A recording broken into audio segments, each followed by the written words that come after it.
Hello, my name is Kelly, and this is my reading class project. So for this project, I picked strategy number 3, which was to prepare a reading lesson for determining importance in a different subject. I decided to integrate reading into social studies.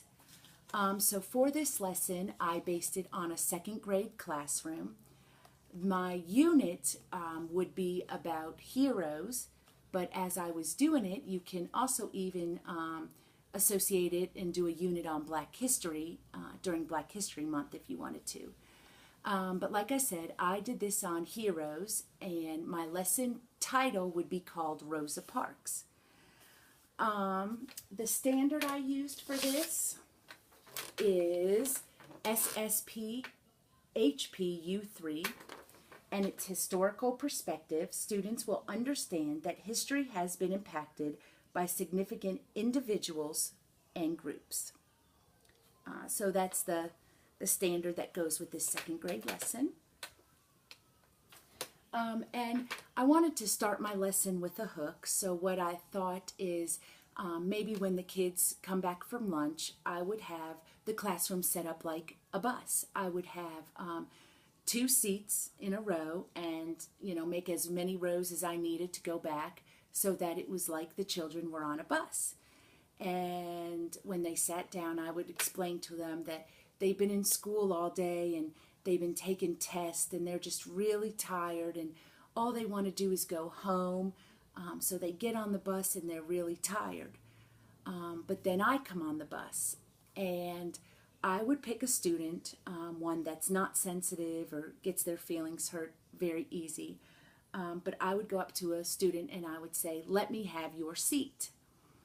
Of course, the student would probably look at me and then I would say, "Hey, you need to let me have the seat. It's the law.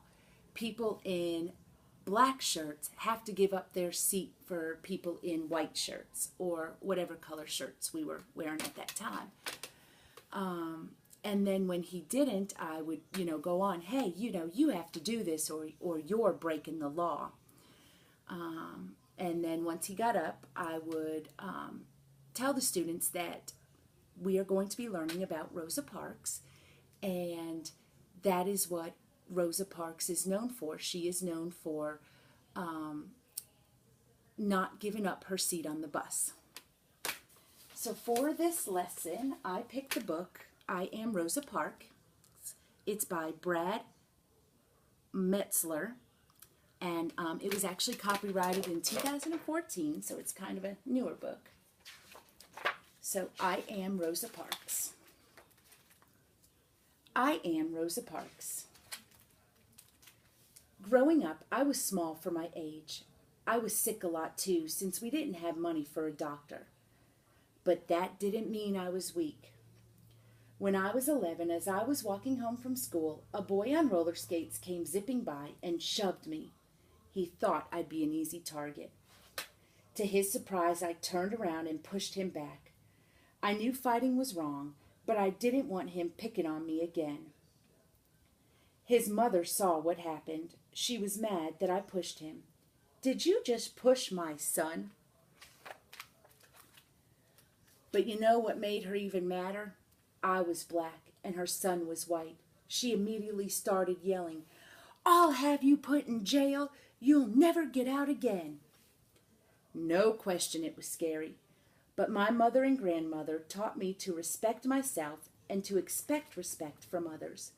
So instead of backing down, I stood my ground and calmly but firmly explained, "Your son was the one who pushed me. I didn't bother him at all." I wasn't just standing up to that mom or even to the boy on roller skates. I was standing up for myself. After that, the boy and his mom never bothered me again. Still, it's hard to change things. Sometimes it can take a long time. Back then, if you were black, you were treated unfairly just because of the color of your skin. You weren't allowed to live in the same neighborhood as a white person, eat in the same restaurant, ride in the same elevator, or use the same bathroom. You couldn't even drink from the same water fountain. One was marked for whites, the other for colored. When I was little, I used to wonder if white water tasted different from colored water. I even wondered if colored water came in lots of colors. But it didn't. The only difference was I had to walk outside or even down the block to get mine. Of course, it wasn't just about water fountains. This was my school, a small old wooden building with one room and one teacher, for all of us. Everyone from the 5-year-olds to the 6th graders were stuffed in that one room. There were no windows, desks, and barely any books. We also brought our books home every night. Why? Because we were worried that folks who hated the color of our skin would burn down our school. Now here's the school for kids who were white. Notice the difference? And at this point in the book, I may stop and ask the kids if they notice the difference and maybe even talk about some questions or things that they have. It was a new brick building with beautiful windows, new desks, and plenty of books, plus a playground.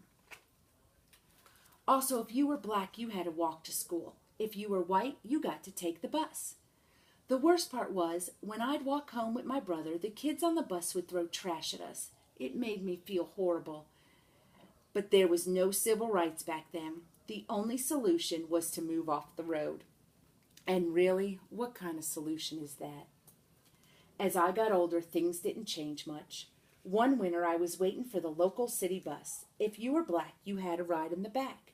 If you were white, you rode up front. On that day, the back of the bus was packed. But there were plenty of seats in the front. I was just trying to find a place to sit, but as I entered through the front door of the bus, "What do you think you're doing? You need to get off the bus and use the back door. Only whites come in the front." But I'm already in. I tried to explain that there was no room to get in through the back. The driver didn't care. He wanted me off the bus. He grabbed me by my coat sleeve. I dropped my purse near the front door. To pick it up, I sat in the front seat, a white seat. It made the driver madder than ever. "Get off my bus!" That's what he called it, my bus, as if it were his. The bus wasn't his, though. It belonged to all of us. Still, that afternoon, the driver got his way. He kicked me off. But I promise you, that wasn't the last time I'd face that bus driver. From there, in addition to working as a seamstress, I started working to change things. At the NAACP, we fought for fairer laws and made sure people's stories were heard.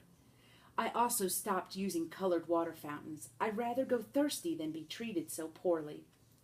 It was the same with separate elevators. Instead of riding them, I'd take the stairs.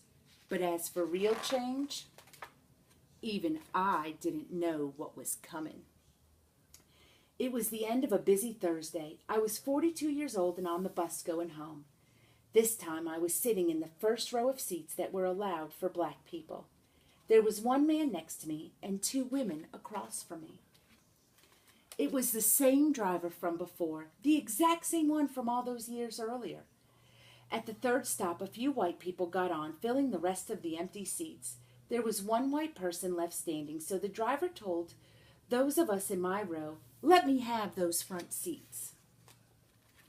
At first, none of us moved, but when he asked again, "Y'all better make it light on yourselves and let me have those seats."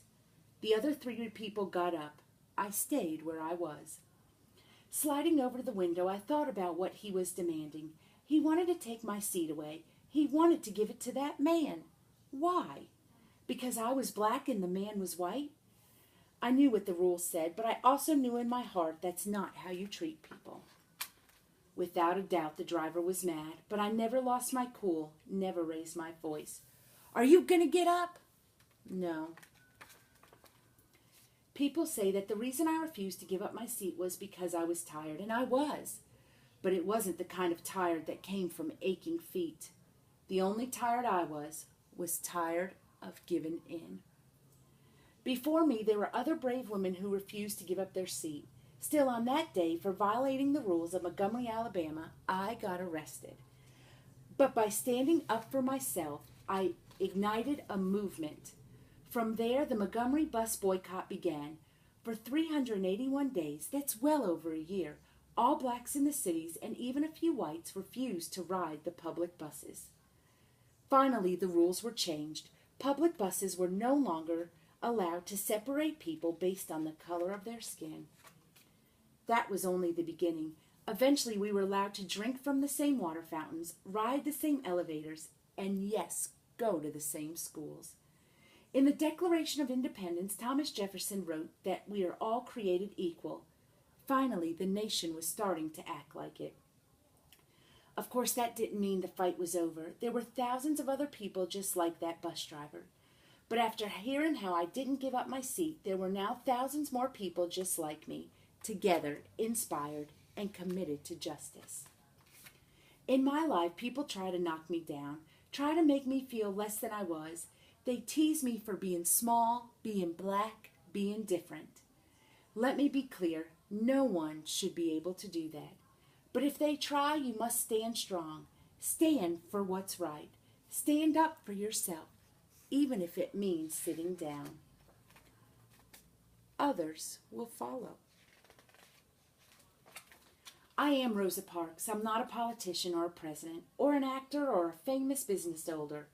I'm just an ordinary person. But I'm also proof that there's no such thing as an ordinary person. I hope you'll always stand up for yourself, and I hope you'll remember that we're all in this together. And that's the end. So I thought about an activity that we could do together, something that I could keep up in the classroom somewhere so that students can kind of look back and remember. And of course, if I was doing this in my classroom, I would use a bigger sheet of paper so that the whole class could see. But I decided to, of course, I made a circle and I put Rosa Parks, and I would discuss things that, reasons they thought Rosa Parks was a hero. These are just a few things that my personal children came up with, but stood up for the people, fought for her rights, and did not give in. So like I said, if this was my classroom, I'd have it a lot bigger, and I would actually allow each child that wanted to chime in and give me examples of what a hero is and how Rosa Parks was a hero. Another example I have is we could do like a Venn diagram. Once again, if this were my classroom, it would be a lot bigger. But maybe before this lesson, we talked about Martin Luther King. So we could do Martin Luther King and Rosa Parks, and we can kind of compare and contrast them, things that make them different, things that make them similar. So, you know, here my daughter said that Martin Luther King Jr. was famous for a speech. Rosa Parks was famous for not giving up her seat on the bus. But they were both very influential people in the civil rights. So once again, if this was for my classroom, I'd make it bigger and be able to keep it up just so that the kids can always remember. I also thought of another activity, kind of like an assessment that they could do at the end of our Heroes unit. And they can pick a hero, either one that we've talked about, or if they have a hero that we didn't get a chance to talk about, and do a project on it. They can write a book report. They could make a poster and put all the things about the person on it. For instance, if it was Rosa Parks, they could put her picture. They might put a bus. They might put, jail, since she went to jail, stuff like that. And that could kind of be for ending and rounding out the lesson. So I think that's it. I hope you guys enjoyed my class project, and thank you very much for listening.